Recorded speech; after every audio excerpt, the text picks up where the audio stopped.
진짜 어제도 패널 두 분이 변호사님들 나오셔서 이런 경우는 또 처음 봤다. 진짜 이례적이다 얘기를 하셨는데 지금 윤석열 피고인에 대한 결심 공판 오늘 다시 열렸습니다. 지금은 휴정 중이고 오후 1시 40분부터 다시 재개가 된다고 하는데 지기현 재판장이 오늘 반드시 끝낼 것이다. 다른 옵션은 없다라고 못을 박았어요. 근데 뭐 윤석열 변호인 측은 뭐 6시간, 8시간 증거조사 예고했고 특히 윤석열 피고인이 직접 A4 용지 40장 분량의 최후 진술 준비했다고 하더라고요. 그래서 오늘 재판도 상당히 길어질 것 같은데 보니까 시작하면서 윤 전 대통령 측이 대통령은 내란몰이의 피해자다. 서증 조사 과정에서 정치를 형사법으로 끌어들인 내란몰이 피해자를 위한 변론을 하겠다라고 주장을 했어요. 어떻게 보세요?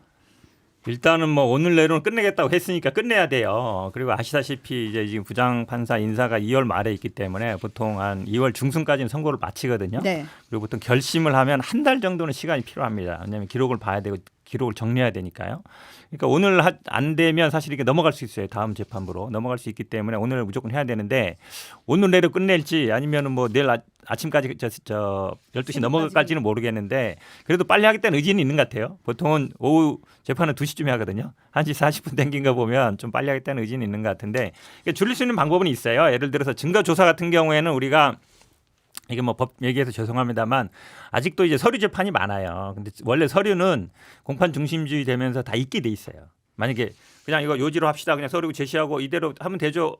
만약에 보통은 넘어가거든요. 근데 아니에요. 다 읽읍시다. 그럼 다 읽어야 돼요. 그러다 보니 낭독해야 돼요. 예. 그러니까 증거물은 제시하면 되고 그다음에 증인은 나와서 말로 했으니까. 그래서 그 낭독이 시간이 오래 걸리는데 줄일 수 있는 방법은 이 최후 진술 같은 거를 만약에 서면으로 뭐 40페이지 갖고 왔다 그러면 제출하세요. 이거 볼게요. 하면 딱 두 마디면 돼요. 근데 그거를 이제 만약에 다 읽겠다. 예를 들어 서류에 써 있는 거를 읽는 거는 똑같이는 의미가 없거든요. 간략하게 그럼 얘기하고 제출하시면 판사님이 이러시면 돼요. 제출하시면 제가 잘 읽어 볼게요. 그러면은 사실은 1분이면 끝나요. 이제 그런 방법으로라도 좀 소송지휘권을 적극적으로 행사해서 오늘 중으로 끝내기 바라겠습니다. 저는 윤석열 대통령이 A4 용지 40장이나 되는 분량을 뭐 최후 진술을 한다잖아요. 무슨 얘기를 할지 정말 궁금해요. 근데 뭐 지금 보면 그동안 했던 얘기들 그러니까 민주당의 그 패악질로 인해서 내가 어쩔 수 없이 계엄을 할 수밖에 없었다. 이것은 잠깐 동안 국민들에게 알려주려 하는 계몽의 수단이었다. 뭐 이런 주장들을 계속 하실 것 같아요. 근데 기본적으로 만약에 그게 민주당의 그 패악질 때문에 자기가 어쩔 수 없어서 했다면 한동훈 집권당 대표를 그때 당시에 국민의힘 대표를 체포하라는 명령은 도대체 왜 내렸는가? 이건 기본적으로 말이 안 되는 거잖아요. 그러니까 나에 반대하는 사람들은 무조건 다 잡아넣겠다라는 그런 의도였다는 것들이 재판 과정에서 거의 드러났다라고 생각을 하고요.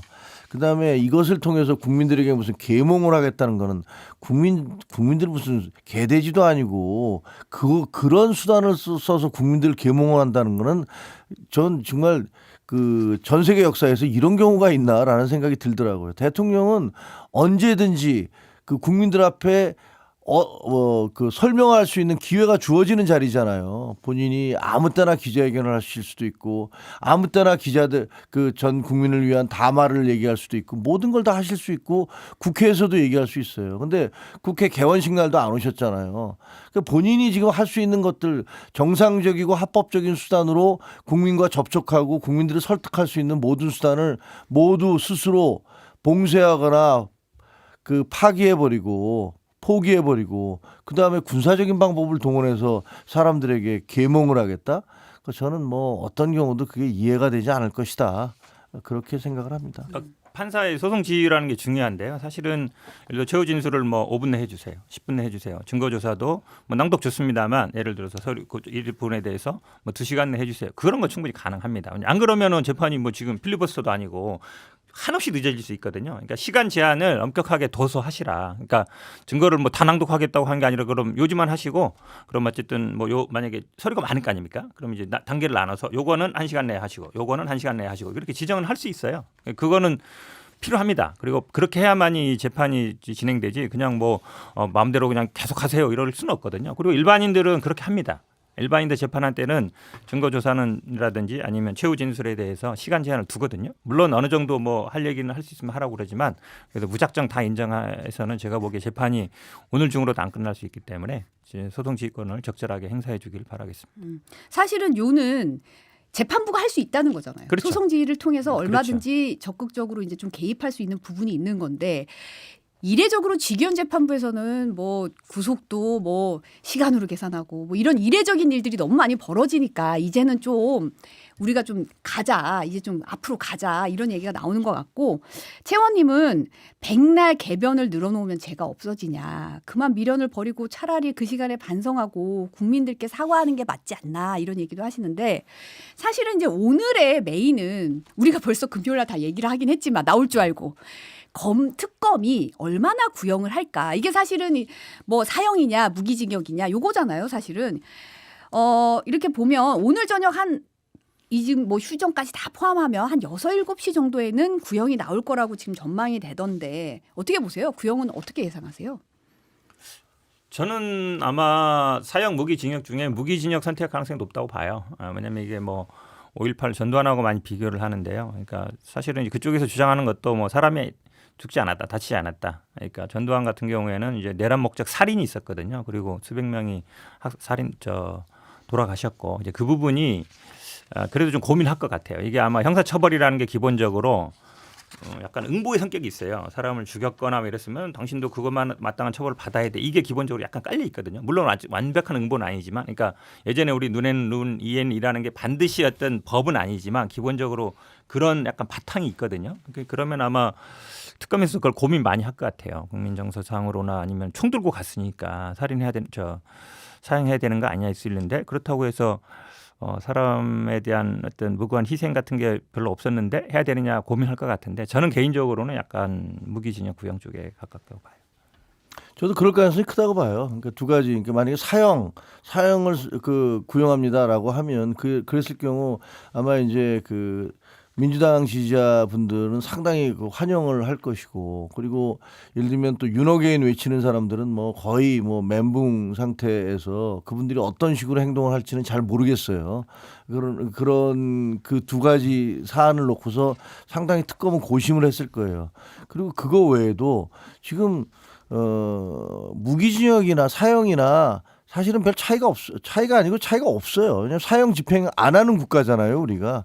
선고가 내려져도 사형 집행을 하지 않기 때문에 무기징역과 마찬가지인 그런 실질적인 처벌의 효과가 있고 세 번째로는 국제사회에서 사형이 점점 더 형벌로서 사라지는 추세잖아요. 그게 남아있는 국가들이 대부분 이제 북한이라든가 중국이라든가 뭐 소련 뭐 이렇게 이른바 독재 국가들이라는 곳에서만 실질적인 처형이 이루어지고 있단 말이에요. 그러니까 그런 면에서 만약에 아까 현근택 변호사 얘기하신 대로 계엄을 했지만 사상자는 없었잖아요. 그런데 거기에 대해서 사형이라고 판결을 했을 때 국제사회는 이것을 어떻게 받아들일 것인가. 혹은 뭐 잘못하면 엉뚱한 동정심 같은 것들을 불러일으키거나 이거 너무 대한민국이 뭐 이렇게까지 전직 대통령을 사형을 처하겠다고 구형을 한단 말이야. 뭐 이런 식으로 반발 같은 게 있을 수 있어서 그런 모든 거를 고려해 보면 국내적인 요인이라든가 국제적인 요인이라든가 그리고 그 처벌의 실효성 이런 것들을 따져 보면 사형하면 뭐 구형해야 속이 시원하다고 본인들이야 생각하겠지만 그렇게 하기는 쉽지 않을 것 같다라는 생각이 들어요. 어제는 이제 윤석열, 김용현, 여인영, 김용대 피고인이 평양에 무인기 투입해서 계엄 명분 만들려고 했다. 일반 이적 혐의 첫 공판이 열렸는데요. 영상 준비했으니까 잠깐 보고 얘기 나누겠습니다. 피고인들에 대한 인정신문 시작하겠습니다. 피고인들 전부 잠시 일어나 주세요. 여기 앞쪽 피고인부터 성명과 생년월일 말씀하세요. 이쪽 피고인 성명과 생년월일 말씀하세요. 재판을 받고 계신 분들이 대통령이셨고 장관이셨고 또 방첩 사령관이셨고 또 드론 사령부 사령관이셨습니다. 정말 잘 아시고 계실 텐데 이쪽 피고인 저쪽 피고인 끝에 피고인 이렇게 호칭하는 거는 참 민망하고 거북스럽고요. 오히려 그렇게 재판장께서 말씀하시는 것이 사법부의 권위를 떨어뜨린다고 생각합니다. 재판장님. 그런 점에 대해서 시정을 구합니다. 지금 인정신문 마치지 않았기 때문에 피고인 앞에 성명을 붙이지 않은 거고요. 인정신문 마친 다음에는 성명 붙여서 합니다. 제발 그래도 윤 대통령은 어쨌든 간에 대통령이셨고요. 또 전직 대통령 법에 따라서 예우도 받으시는 분이십니다. 재판장께서 그 정도 예우를 갖춰주셔야 사법부의 권위가 쓰는 것이지 인정신문 안 했다고 해서 이쪽 피고인 저쪽 피고인 하시면은 재판장의 권위가 씁니까, 재판장님? 저는 그렇게 생각하지 않습니다. 그렇게 예의를 갖춰주십시오. 예, 이후 절차는 앞서의 결정과 같이 비공개로 진행하고 재판장님, 중계도 제가 중단합니다. 말씀드리면 답을 좀 해주십시오. 예우를 말씀은 갖춰서. 아까 드렸습니다. 예우를 갖춰서 인정신문 해주세요. 때문에 그렇다고 말씀을 드렸고요. 아니 인정신문 하기 전에 윤 대통령이 대통령인 거 몰랐습니까? 이후에는 성명 피고인 붙여서 말씀드린다고 예우를 갖춰서 좀 해주십시오. 말씀드렸습니다. 재판장님. 다시 부탁드립니다. 재판부의 사법부의 권위를 위해서 품격을 위해서 제가 간곡히 당부드립니다, 재판장님. 재판장님 그렇게 하시면은 이 특검이나 파견검사도 똑같이 따라서 하거든요, 재판장님. 이건 부끄러운 일이라고 생각합니다. 네, 앞으로 그 피고인 앞에 성명 붙이고 하도록 하겠습니다. 재판장 후침 문제 삼더니만 재판부 기피 신청까지 했더라고요. 이 영상 어떻게 보셨어요? 기피 신청을 나중에 바로 취하했다 하더라고요. 네네. 예, 그건 아마 뭐 이게 시간 끌기다 그런 비판을 의식한 것 같은데 저도 이런 건 처음 봤어요. 저도 변호사 20년 했는데 왜냐하면 사실은 그냥 말하기 전에는 인정신문이라는 게 이름하고 생년월일 얘기하는 거거든요. 누군지 누군지 확인하는 모르니까 거죠. 예. 확인하는 차원이에요. 예를 들어서 그동안 이름이 바뀔 수도 있고 아니면 다른 사람이 나올 수도 있기 때문에 이름 나오면 그다음부터는 누구누구 피고인 이렇게 불러요. 그다음에 전직 대통령이나 정치 방집 사령관은 직업이 뭐예요? 그러면 현직이 있으면 있다 그러고 없으면 전 대통령입니다. 이러면 돼요. 그 다 물어보거든요. 직업 그다음에 주소 물어보고 그다음에 이게 기본적으로 사람 파악하는 게 이름, 생년월일, 직업, 주소 이렇게 물어보는 거 4가지 물어보는 건데 호칭은 다 피고인이죠. 대통령 아니 대통령 할아버지라도 법정 가면 피고인이에요. 수사받으러 가면 피의자고 그거는 뭐 그 개인을 호칭하는 게 아니라 뭐 그 어쨌든 재판을 받는 당사자다 그거기 때문에 처음에 이름 모르니까 모르지는 않겠죠. 알지만 그래도 이제 본인 입으로 얘기해야 되는 거니까 그 나중에는 뭐 윤석열 피고인 이렇게 부르면 돼요. 그렇다고 뭐 윤석열 피고인 전 대통령 이렇게 부르지는 않아요. 그런 경우는 없어요. 그건 직업의 문제니까. 그리고 이거를 이의제기한다. 나는 이런 변호사님들도 참 이해가 안 가요. 뭐 이거 시비 걸 거예요? 시비 걸 일이 아니잖아요. 인정신문이라는 게 누구를 확인하는 작업이에요. 확인하는 작업. 거기서 뭐 예우하는 게 아닌 작업이라.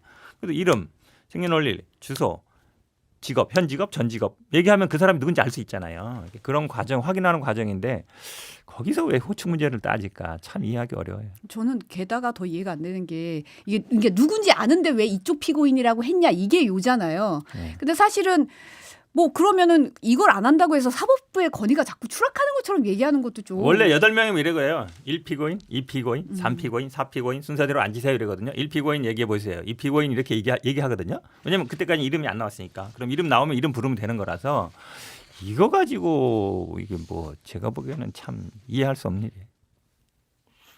저는 뭐라 그럴까 그 대통령 전직 대통령에 대한 이유를 해달라. 그것이 사법부의 권위를 살리는 것이다. 뭐 그럴 수 있어요. 그런 주장을 할 수 있다고 생각을 하는데, 근데 지금 윤석열 대통령이 국민에 대한 예의를 하셨나? 우리 지금 이 변호인들은 사법부를 존중을 하셨나? 재판할 때마다 그 어떻게 보면은 재판정을 조롱하거나 그 고의의 지연 전술을 쓰거나 혀가 짧아서 말을 빨리 못한다더니 뭐 이런 얘기들 막 하시잖아요. 그러면서 그 정상적인 재판 진행을 고의적으로 막으려는 행동들을 계속 해오셨기 때문에 저는 저런 행동들은 그 이하상 변호사가 하시는 거는 그냥 그러니까 쉽게 얘기하면 자기의 의뢰인을 위해서 하는 것이 아니라 본인을 위해서 하는 것이다라는 생각이 들어요.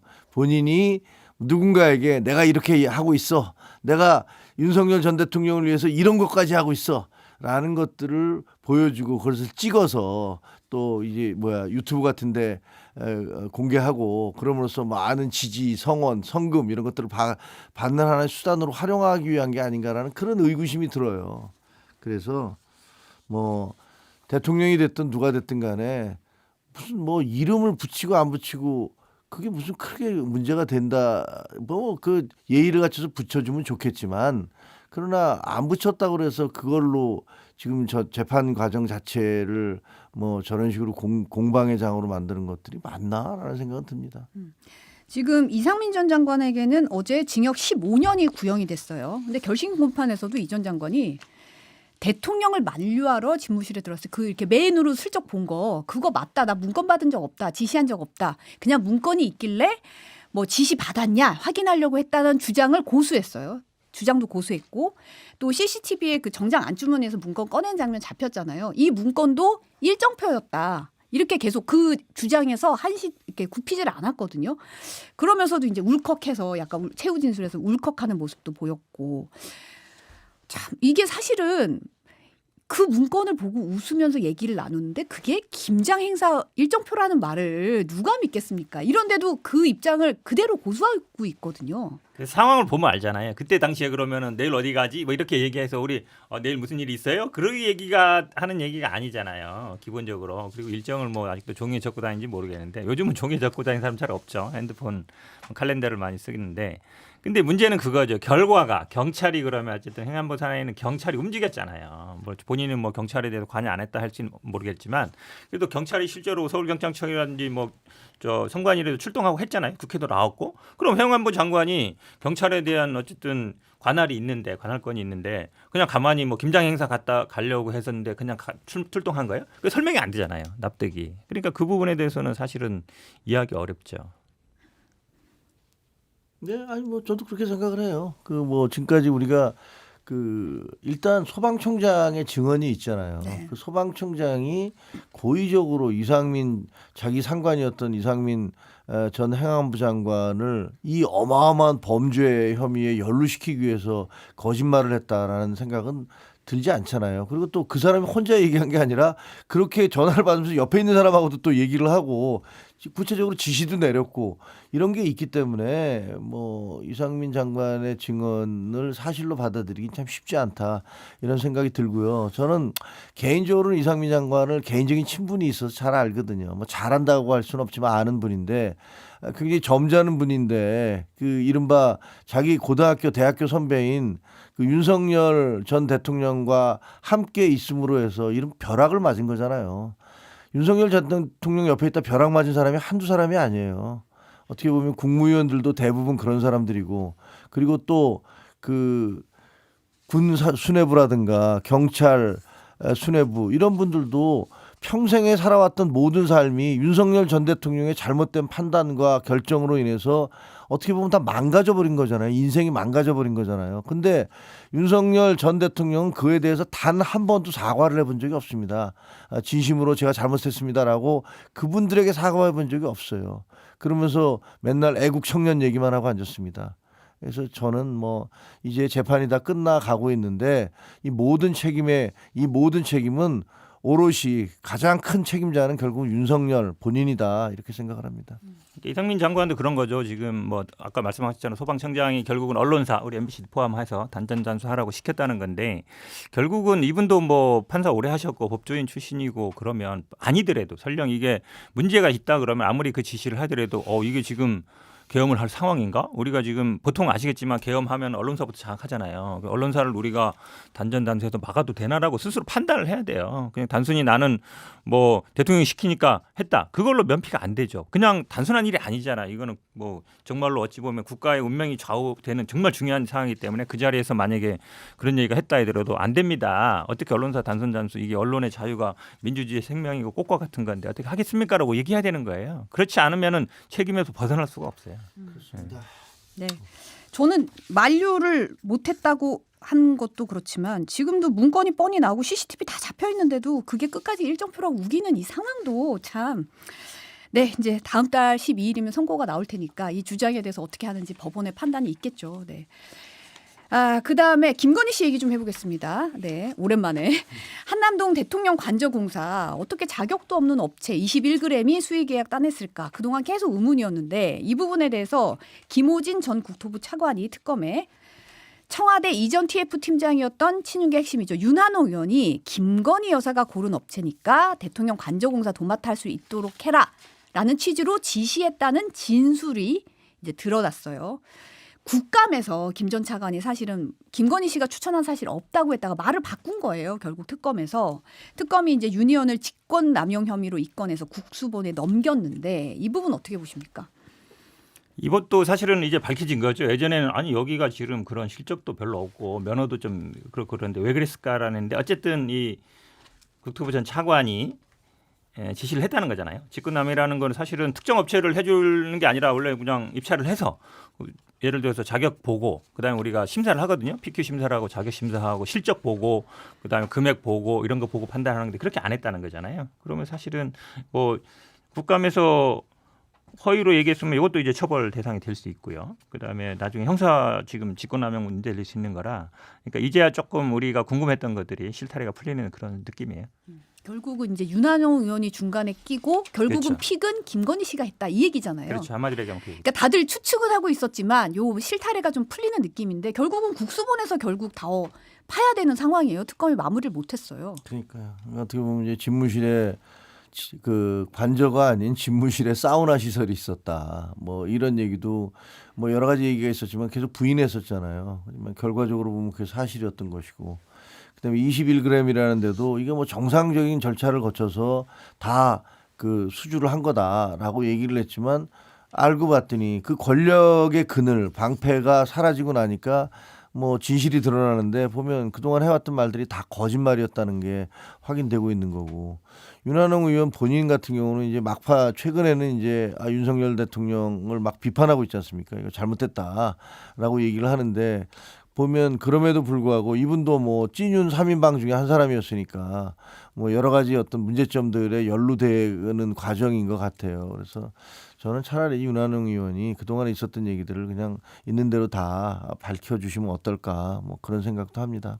이게 사실은 그러니까 그냥 입찰을 해서 왜냐하면 이게 알다시피 지금 그때 당시 아마 논란이 됐던 게 종합건설 면허가 없이 인테리어 면허만 있는데 어떻게 그 대통령 이전이라는 공사를 어떻게 하느냐 그 논란이 됐었잖아요. 이름을 빌려서 이제 그렇죠. 한 거니까. 한마디로 얘기하면 이제 명의대여 해가지고 이름만 빌려 공사 따가지고 다른데 이제 하도급 주고 중간에 쉽게 얘기하면 뭐 수수료나 아니면 그 이름 받아간 거잖아요.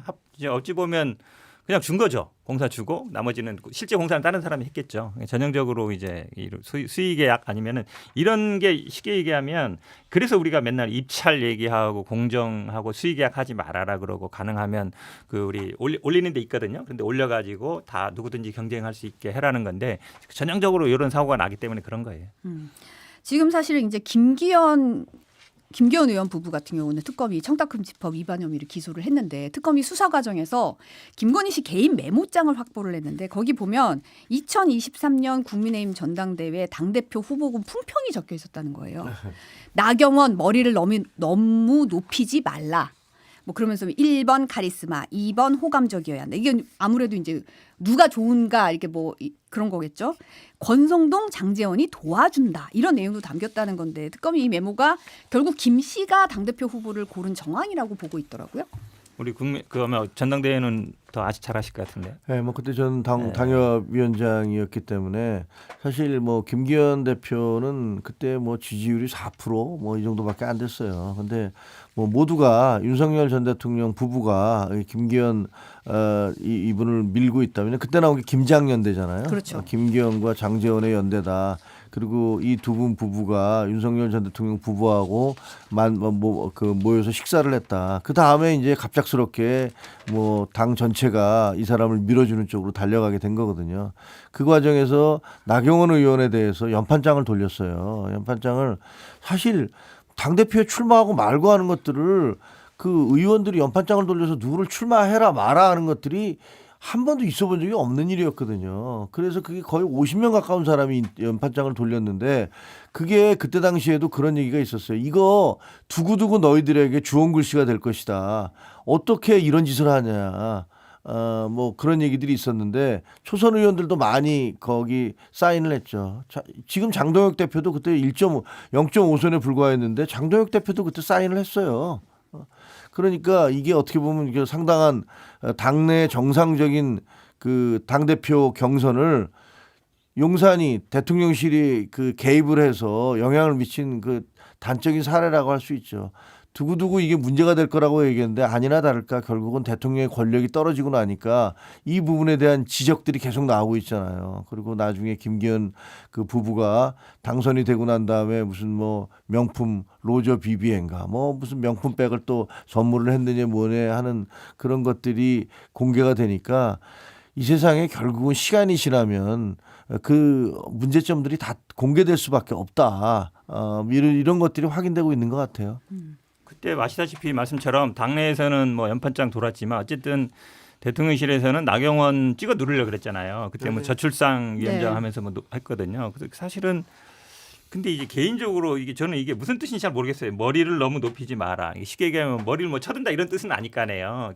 약간 머리를 이렇게 스타일을 화장 같은 걸 얘기하는 것 같은. 그러니까 헤어스타일인지 헤어스타일. 실제 고개인지. 그러니까 이 그게 잘 부분이. 모르겠는데 고개 쳐든다는 뜻은 아니었을 것 같아요. 왜냐하면 보통 뭐 고개 쳐든다는 거는 머리라고 쓰진 않거든요. 고개를 쳐든다 이렇게 쓰는데 어쨌든 마음에 안 들었던 거죠. 기분 나쁘고. 예전에도 사실은 우리 그 우스갯소리도 정말 싫어한다는 얘기가 많이 돌았잖아요. 왜 설로 그런지 많이 돌았죠. 많이 돌았죠. 뭐 있는 자리에서도 뭐 어떤 얘기가 있었다는 게 많이 돌아서 그게 결국은 사실이었구나. 정말 왜냐하면 이렇게 정치적으로 예를 들어서 뭐 누구를 그때 이제 이게 이준석 몰아낸 다음 얘기잖아요. 네, 그렇죠. 이준석 미워한 거야 뭐 그다음 그런 일이니까 이렇게 외모를 가지고까지 얘기할 정도면 정말 미워했나 보다 이 생각 들어요.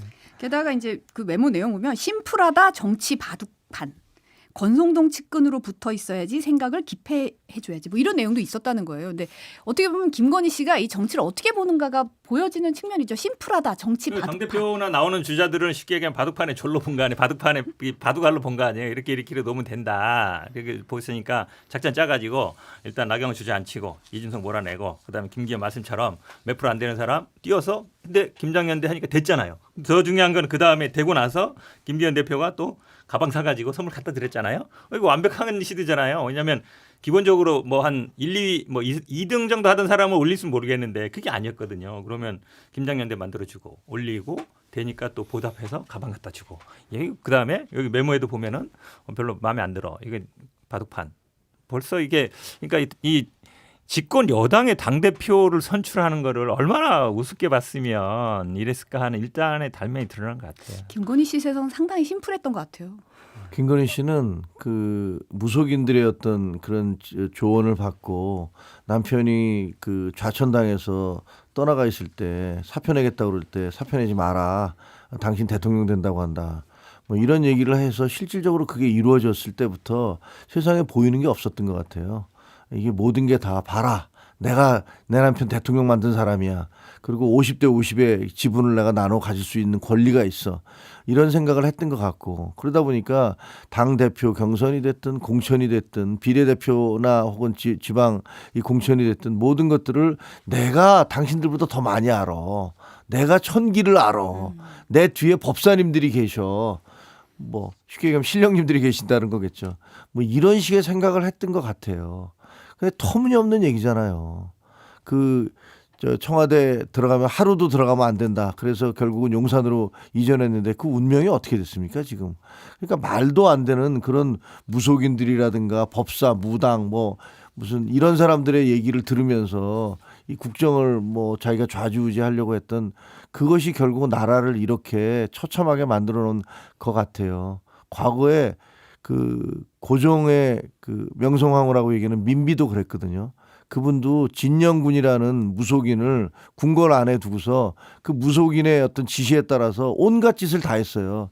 그리고 그 사람이 그 인사권에 다 개입을 했었고요. 그러다 결국은 조선이 망했잖아요. 근데 그런 거 보면 어느 나라든지 간에 이런 무당, 법사, 무슨 뭐 술사 이런 사람들이 개입하기 시작하면 그 나라는 망해요. 러시아도 라스푸틴이 그랬고 큰 교훈이 되는 거죠.